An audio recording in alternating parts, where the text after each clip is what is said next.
All right, so this question requires a bit of setup.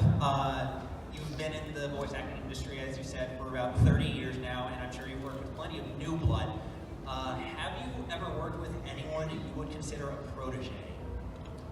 I don't know if protege is really the right word. I've tried to help people along in their careers. Kylie Bear, I haven't really mentored him per se, but I was encouraging him in the early days, and I tried to help him along just because I thought he's an amazing talent. And now he's become a friend, and he's a great voice actor with a fantastic career. I didn't really start teaching until this last year, officially. I've just tried to help people along. I've tried to pay it forward as best I could. When Vic Mignogna started in Los Angeles, I tried to help him get going in LA too. But I certainly wouldn't consider myself to be a teacher of him because he came in with the full package already. But hopefully some of my students at this point will launch their careers and I can take credit for it. That'd be nice. Well, thank you very much. You're doing a great thing. Thank you so much. It's been fun watching voice actors blossom too. Eric Bauza, you guys know who he is. He was started out as an animator, and I worked with him on a G.I. Joe project, G.I. Joe Resolute. I think that was his first original animated voiceover gig. And he has exploded. He's one of the greatest in the whole industry now. And I cheer these guys on. It's so much fun to watch them. Thank you for that. But what's your favorite voice acting role? Whatever I'm doing on Monday, because it means I'm still employed. No, that's kind of true, but I don't choose favorites because every single character that I do, I invest myself completely in when I do it. I have to do that. And they all represent parts of who I am too. And none of us are just one thing. We have a lot of different things inside of us.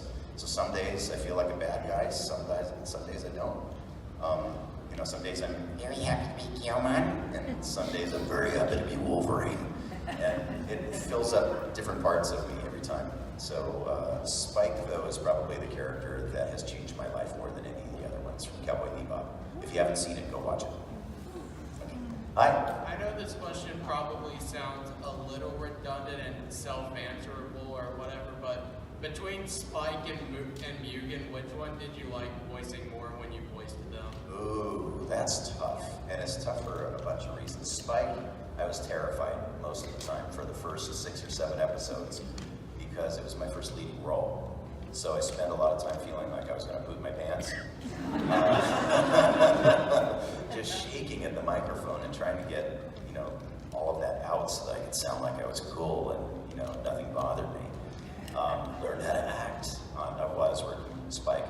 Mugen was a completely different thing. I was a little more confident in my acting skills by that time. But the Japanese client was in the room with me the whole time, monitoring every single thing I said and did, making sure that it was very similar to the original Japanese. So there was that kind of pressure on it. But I have fun doing every character I do, and once I get past whatever that other thing is, I just launch into the character and lose myself in it. So they're both super fun for me. I was just happy to work with some of the same people who had designed Cowboy Bebop, who went into Samurai Champloo too. Thank you. That wasn't redundant at all, dude. That was awesome. Hi. Hey, my question is, obviously Spike is your most famous and kind of prolific role that you have. I was wondering what your opinion on the upcoming Netflix adaptation was, and if by any chance they took any of your input into it. I'm actually kind of excited to see what they do with it. A while ago they were talking about doing a feature film, and I don't think they were ready to do that at the time.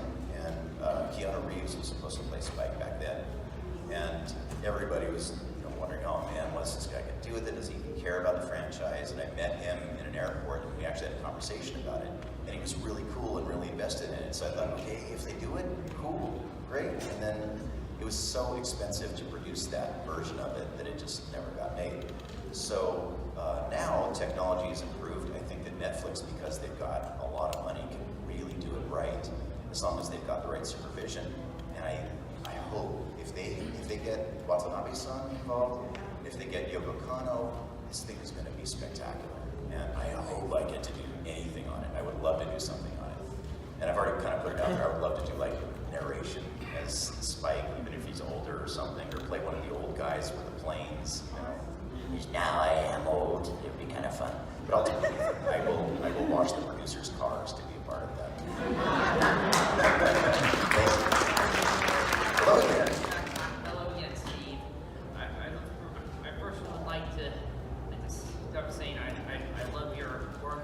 voice actor, how you voice so many good characters, especially Spike and Tom. I would really like to know what got you into the voice acting business. Oh, it was accidental, actually. I didn't mean to do it at all. I've been doing voices since I was a little kid, and I never thought that anybody could actually make a living at doing that. And when I was a little kid, I believed that those cartoons were real. There can't be a human person behind that, especially not somebody who looks like me. So I was pursuing other things. At the time, when I went into voice acting, I was a musician, not a very good one, playing in an R&B band during the 80s, opening for hair bands and heavy metal acts. That wasn't going too well, but I thought I really wanted to be a musician. And I got a day job working in a mailroom at a film company. And it was a company at the time called Empire Entertainment. It eventually became Full Moon. We made movies like Reanimator and Ghoulies and From Beyond, Puppet Master movies. And so I worked my way up in that company, and while I was there, the head of the mailroom was casting for a Japanimation program, which is what they called it back then, called the Guyver.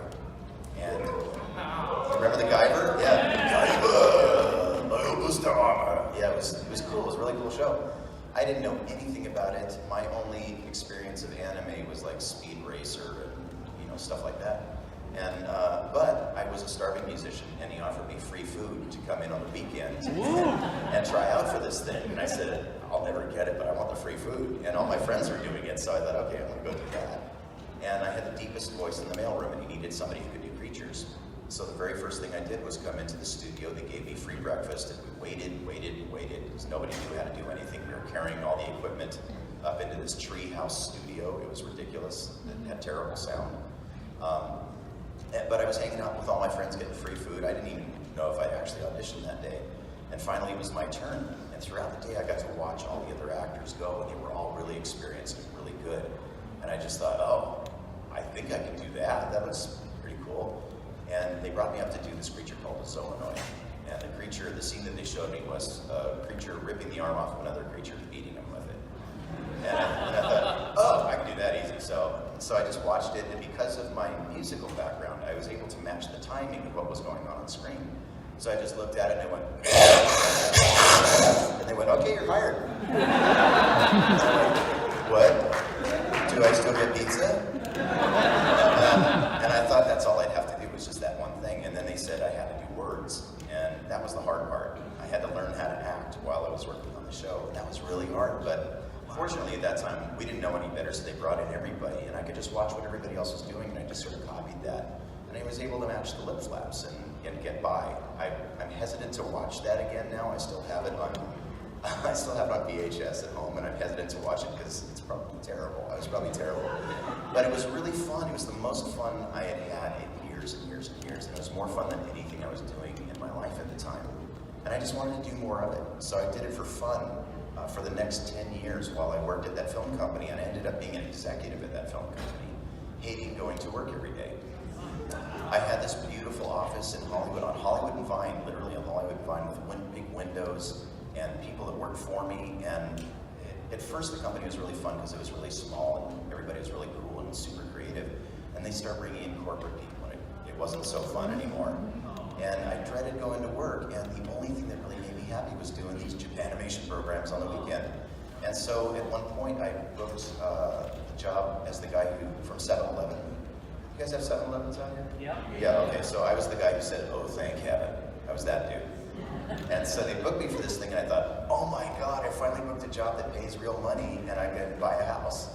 And I quit my job after being there for, at this point, over 10 years. It's almost 15 years at this point. Quit my job, and then a week or two later, the union went on strike, and I was out of work.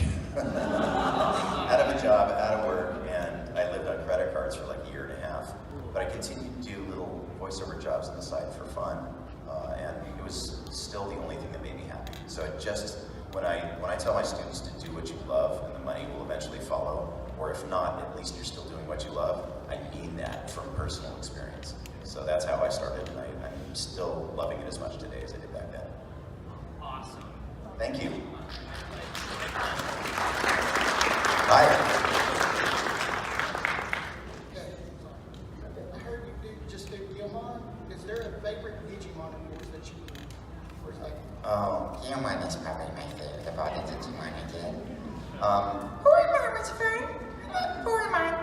Hormone was really fun, but it was hard for me to do that sometimes because I was recording some Wolverine at the same time. And sometimes earlier in the day, I'd be doing all these crazy fight scenes as Wolverine, and I would be speaking like this when I come into the room.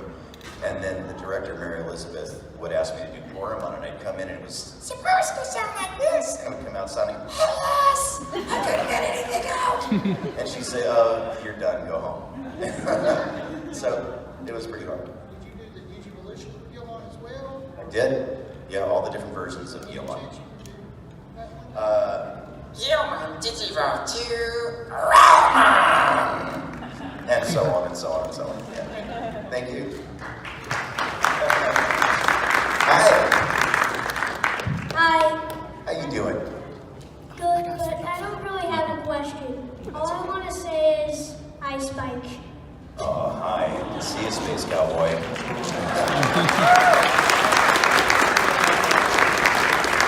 That was super awesome and super brave. I have a question for you. How old were you when you saw Cowboy Bebop? First time?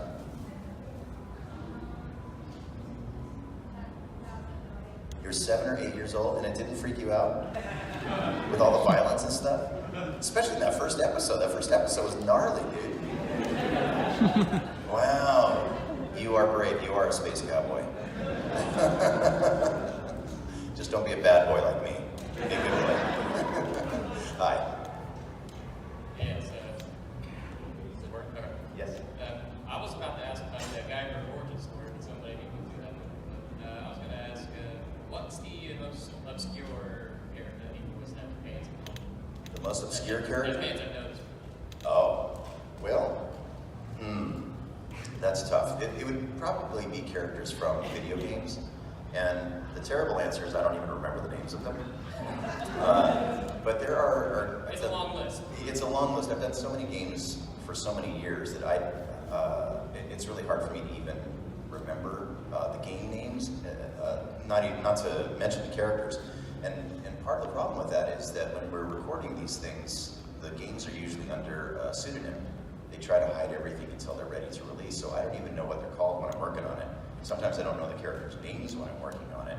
And then when it's released later on, people get mad at me for not knowing, and I'm not a gamer, so I have no idea. But probably the most obscure thing overall, there was a character in, what was it called? It was a children's book that we did an audio book of. Bryan Cranston narrated this thing. And I have so many brain farts, sorry, when you get to be my age, you'll see this happens. But anyway, the character was this landscape made out of human feces.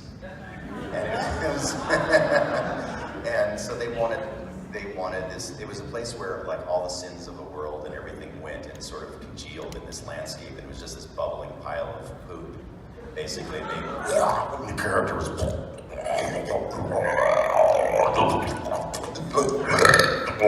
was just this disgusting pile of sounds that it was one of my favorite things.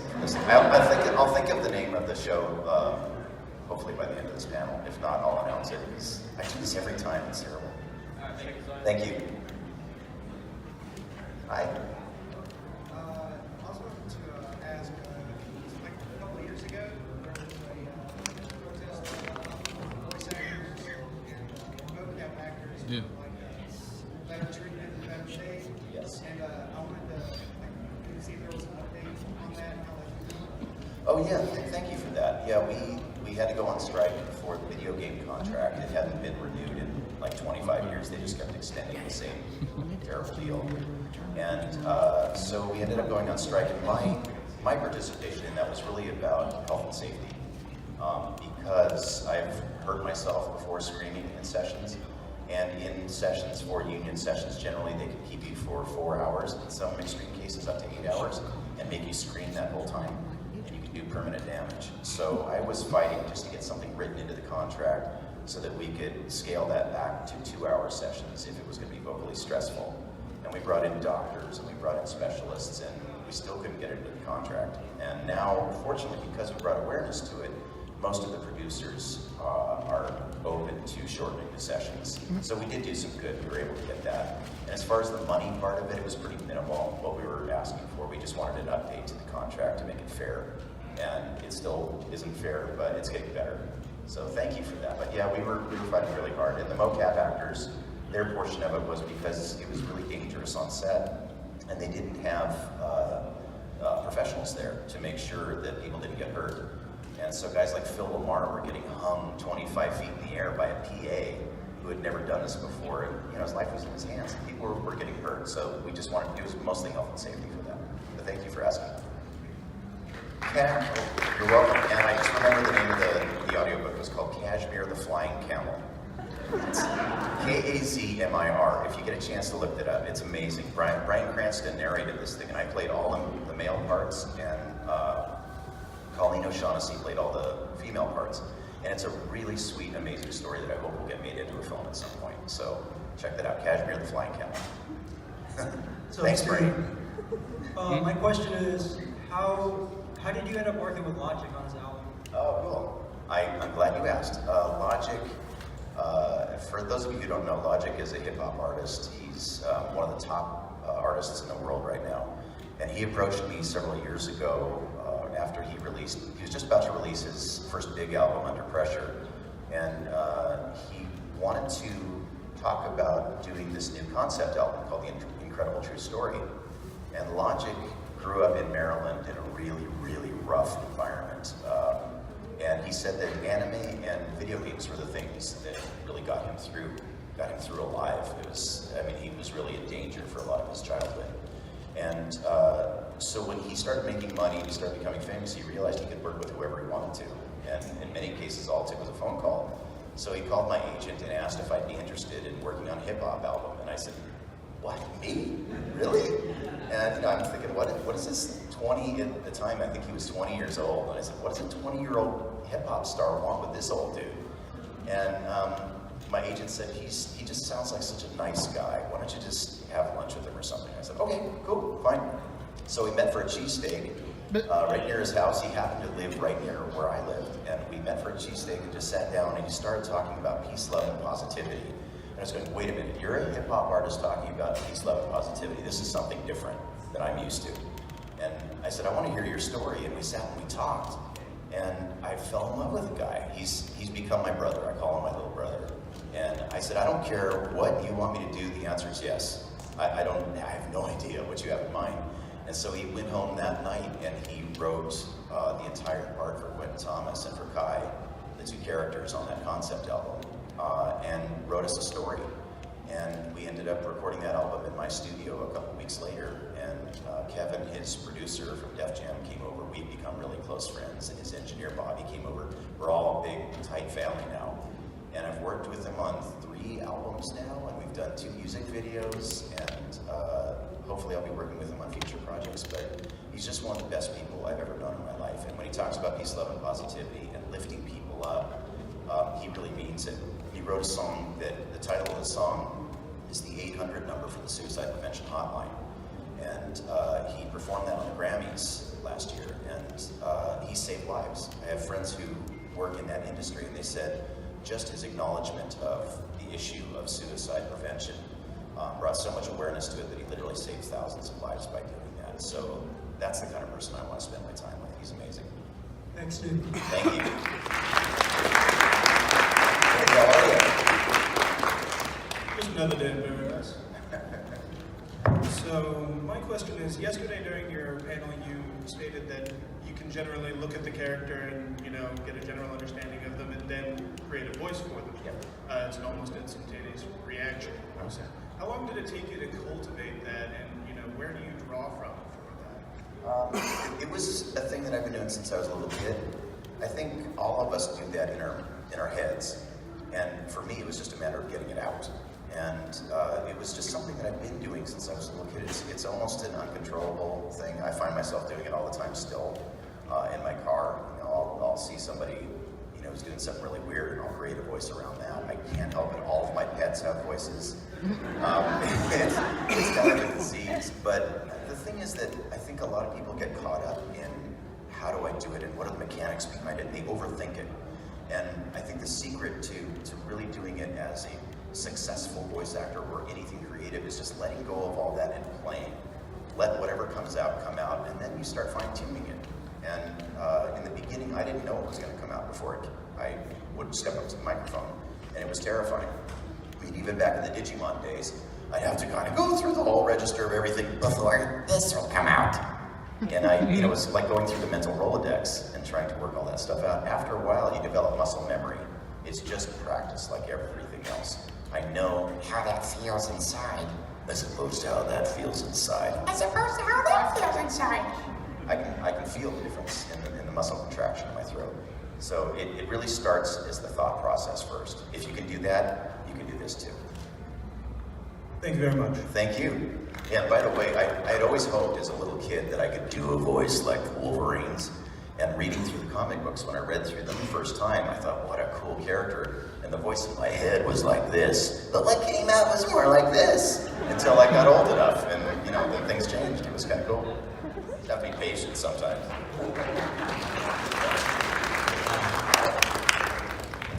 My quick question, since you're now teaching other people how to voice act, what I was going to ask was, is there anybody that you've either taught or helped train or tutor, the name of anybody that we should kind of keep an eye out for as maybe a future voice actor or something like that as one of your students?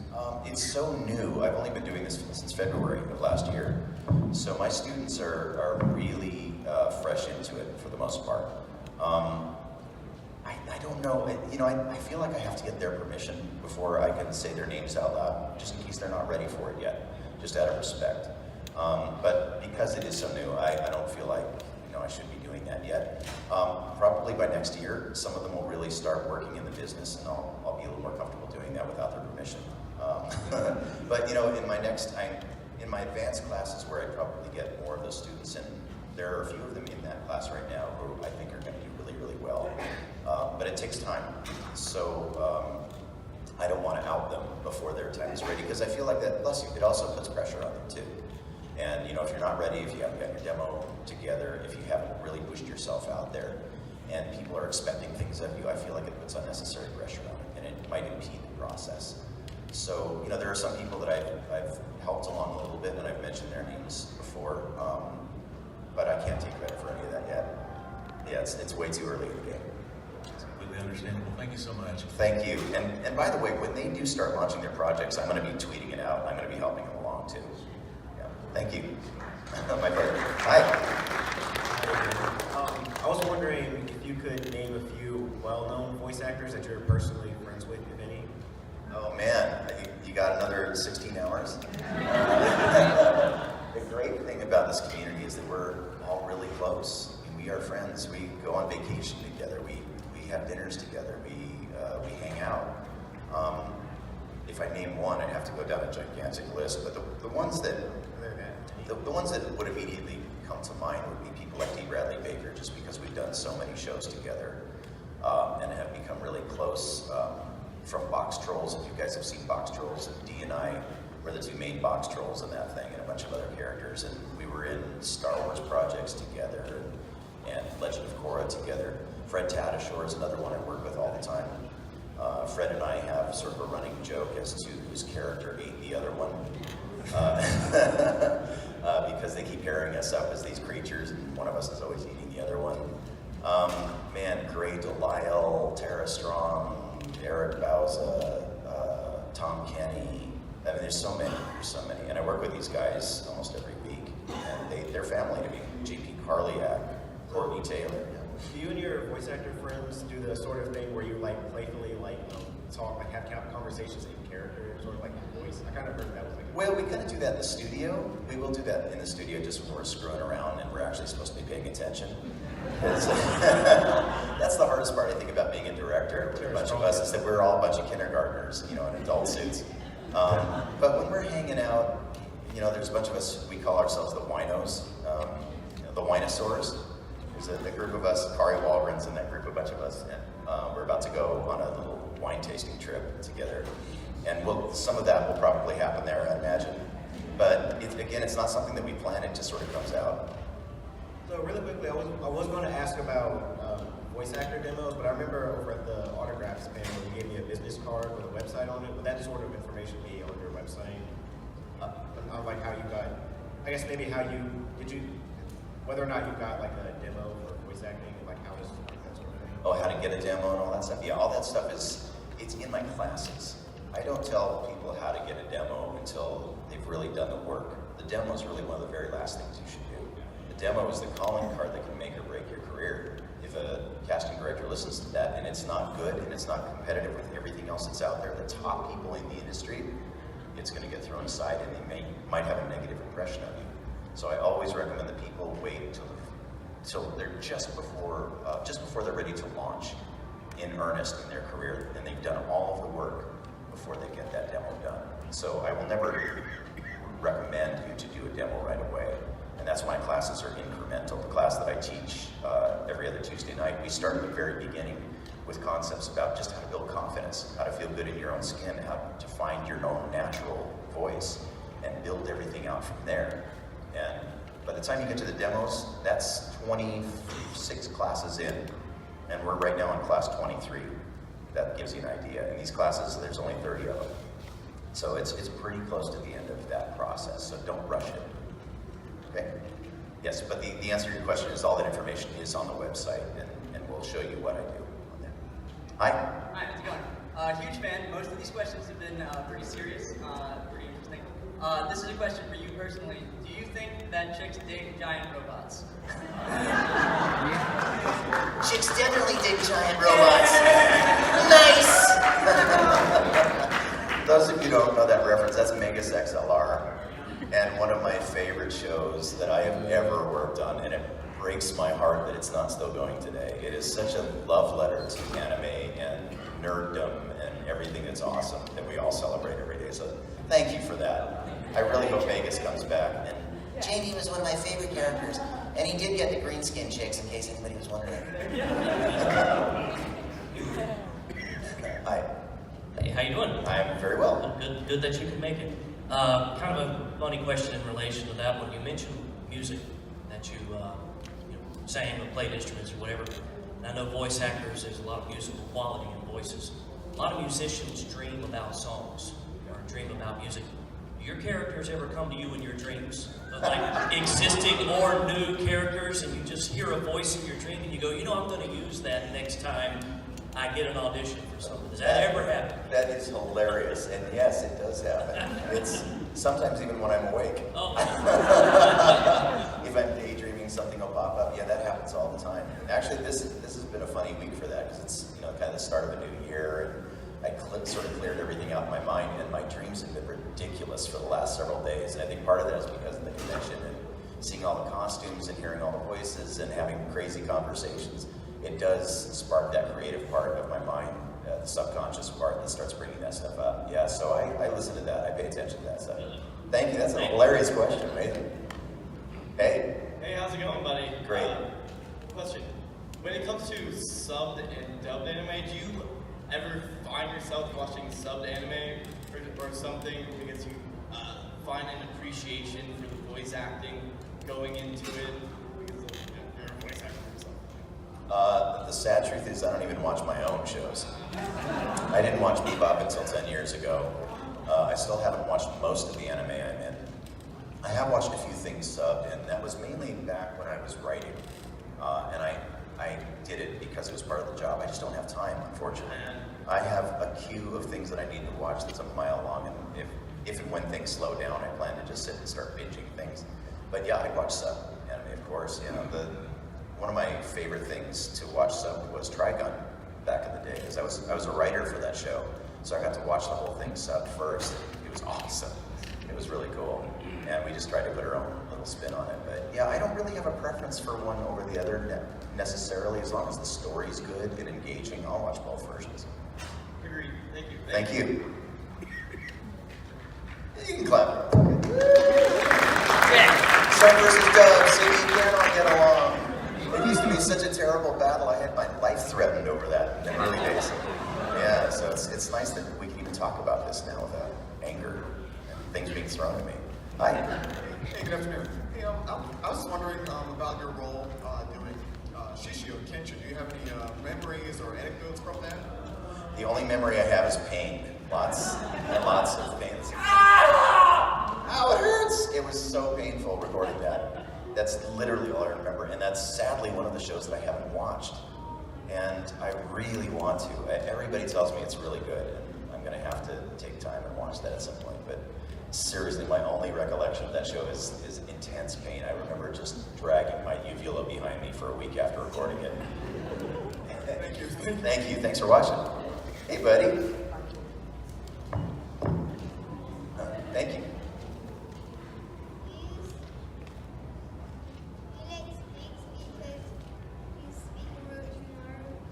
Do I like snakes because I speak like Orochimaru? Yes. Do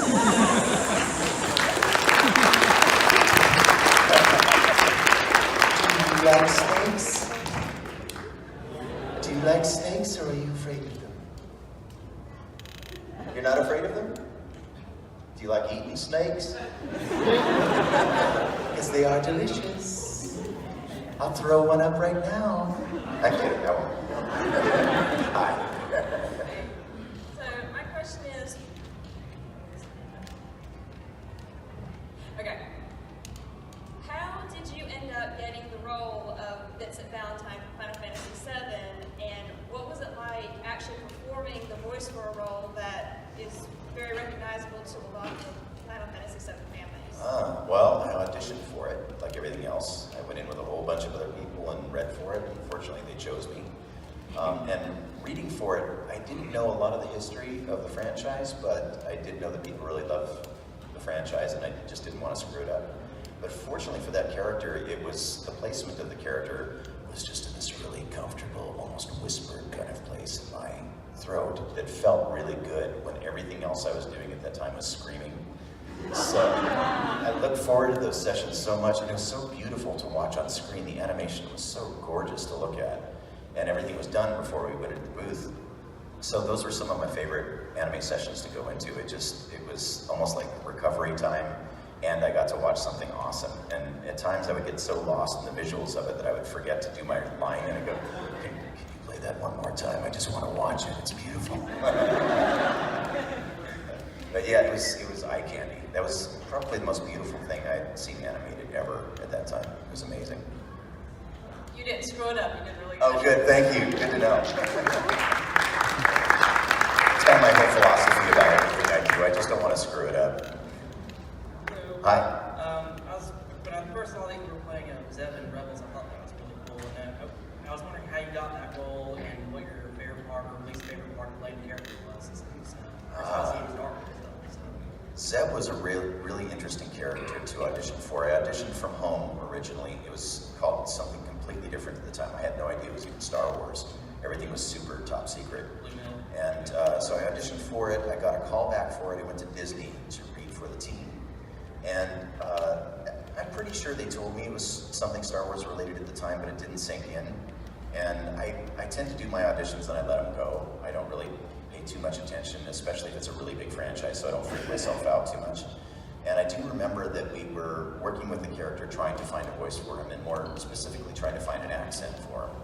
And my first impression of the character, I think they showed me an image of it. They explained a little bit about the character for me. They said it was going to be new to this franchise. And the first thing I thought of was a Cockney kind of accent. So yeah, really started right, it is that way. But you couldn't really understand what he was saying. It went a little too far with a Cockney. And so we started trying other things. We tried a German version, we tried an Eastern European version of him, Australian, we tried a whole bunch of different things. And we sort of landed on something that was a bad UK accent. It was basically like a London accent with a little bit of Australian mixed in. It says it sort of landed right here, and it worked. We could understand the words, and that was the most important thing. I didn't know that I had booked it until it was a month or two later, and I was in England at a Transformers convention. And I get this phone call from my agent, and she said, you got a booking, you got to get to the studio right away. And she couldn't even really, there was a problem with the internet, and I couldn't really get all the information for it. They threw me in a taxi, and they sent me out into a suburban neighborhood. And I get out of the car, and the guy says, this is the location. I go, okay, there's a bunch of houses here, what am I going to do? And he goes, no, this is it. And I called my agent. She said, no, you're in the right place. Just knock on the door. And so this lovely older English couple answers the door. It looks like Ma and Pa Kettle. They're the sweet, hello, nice to see you. Yes, you're in the right place. Please come in, have some tea. And we sat down and we had some tea together. And they said, okay, they're just about to dial up. So the studio's upstairs there, and it's my smaller studio. I have a very big professional studio in London. They know me from that, but trust me, the equipment's good. It should be a good experience for you. Can I get you anything? It was just this lovely little thing. So I walk up into the studio and they put the script in front of me, and I'm looking at it, and I see stormtroopers in the middle of my script. And it was the first piece where they introduced each of the characters. It was the shorts. It was Zeb's little short and featurette. And so I look at this thing and I go, oh my God, this is really Star Wars. This is Star Wars! And that's when the inner fanboy kind of took over, and I had to just let that wash over me for a minute before I could settle down. And Dave Filoni is on the microphone on the other end in a studio, I think in Northern California at the time. He goes, hi, Steve. Yeah, we liked everything that you did, so we're just going to do the same thing. Just go, give me a little Zeb, and we'll correct you along the way. It was just so nonchalant. And inside I'm just screaming and sweating and realizing that I had just booked a Star Wars series. And so Zeb just came out, I saw my first Carabast, and we were off to the races. And at that point, it was just so many different levels of awesome. I have squeezed probably more working on that show than anything else I've ever done. And then getting to go to Star Wars weekends and the celebration, and meeting Carrie Fisher before she passed, and working with Mark Hamill, and working with the cast and crew of Star Wars Rebels. And they took us up north to Skywalker Ranch, and we got to stay on the ranch. We got to hang out at Lucasfilm and do some behind the scenes footage. It was every Star Wars fan dream come true. In both, yeah. I worked on Rogue One. Sorry, I almost said Rebels right behind you, but Rogue One. Yeah, I'm all over Rogue One. Most easily recognizable is the Sand Troopers, but I'm all over that. I did Creatures, I did Troopers, Imperials, and everything. And then on Solo, I got to be one of those troopers when Han first met Chewie.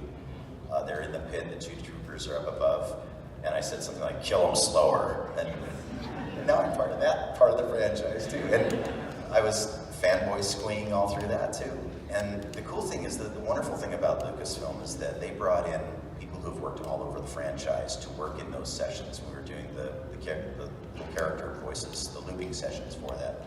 So there were animators, there were sound people, there were actors who had worn costumes in the original movies. The original Wedge worked with us in the room. I mean, it was crazy. So all of us are just fanboying and fangirling over each other and our participation in the Star Wars franchise. And so Lucas goes really deep, and the people behind the scenes are just as big on the nerd scale as we are, if not worse. In fact, to the point where some of our sessions in Rebels would take an extra hour just because they were having a nerd battle behind the glass about how to pronounce a Meluron, a new fruit that we were introducing into the Star Wars canon, because it was going to be there forever. So 5 minutes, okay, we got 5 minutes. Anyway, thank you. I could go on and on about that, but I love Star Wars and I love Lucasfilm, and I'm so honored to have worked with those guys. I'm so grateful. Beautiful, thank you. Thanks for watching. May the Ashna be with you. Hi. So yesterday at your panel, you were talking about how sometimes you'll go to conventions and you'll kind of people watch, and you'll kind of pick up on other people's conversations and the way they behave, and kind of use that as creative inspiration. Are there any specific conversations or anything like that that you remember that really inspired you? It's less about the conversation and more about how it makes me feel. So if I'm inspired by the way somebody is behaving, and good or bad or otherwise, or an amazing costume or something super creative that they do, it's more about the way it makes me feel inside. And I take that inspiration, and it just sort of cultivates on its own. I can't even control it, and I don't try to. It comes out in the weirdest ways. Sometimes I'll see somebody that is carrying around a frog prop or something, and then in the next show I do, I'll do everything I can to get a in there, you know, and it just comes out. I can't help it. It's almost like a Tourette's thing. Yeah, I think the secret for me is really not to overthink it. I just let it soak in, let it wash over, and it percolates in there somewhere, and eventually it's going to come out. All right, cool. Thank you. So, thank you. Hi. Again. So you mentioned that you have sort of muscle memory with like every different character that you've done, as well as like eventful experience with that character. Are there any, are there any like events, having done Orochimaru or whatever, that like shapes your overall opinion of that character? If so, like. Oh, wow. Well, Orochimaru, he was just kind of interesting from the very beginning. When I first started recording him, I didn't quite know what to do with him. The director, Mary Elizabeth McGlynn, who is now my fiance, by the way, and she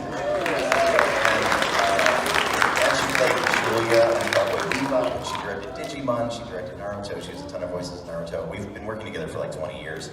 When I first walked into that booth, she was the voice of the Grass Ninja before my version of Orochimaru took over. And she did her own amazing interpretation of it there. And at first I started copying what she was doing, and she said, no, just do something different.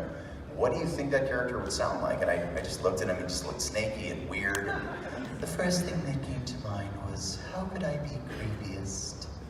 And so she just added those extra S's whenever he would say something to, and it had sort of that serpentine sound. And he just sort of evolved from there, and we just tried to keep him really creepy and really level-headed. Nothing ever bothered him. And I don't think the character really changed throughout most of his evolution. I mean, sometimes he got so infrequently, it really didn't hurt too much. Sometimes when he would laugh, if he'd have an extended laugh, it would be a little bit painful to do if it got really crazy. You know, when he would do, I think he did one that was sort of like, and you do that for too long, and it starts irritating the stuff at the back. But he didn't do that too much, so it was okay. Thank you. Yeah, Wolverine is the one that hurts the most. Hi. I'm a huge fan. I was wondering, you said that you put yourself into all of your characters. Of all of the characters, who would you relate with? Who would I relate with most of all the characters? I try to find a little.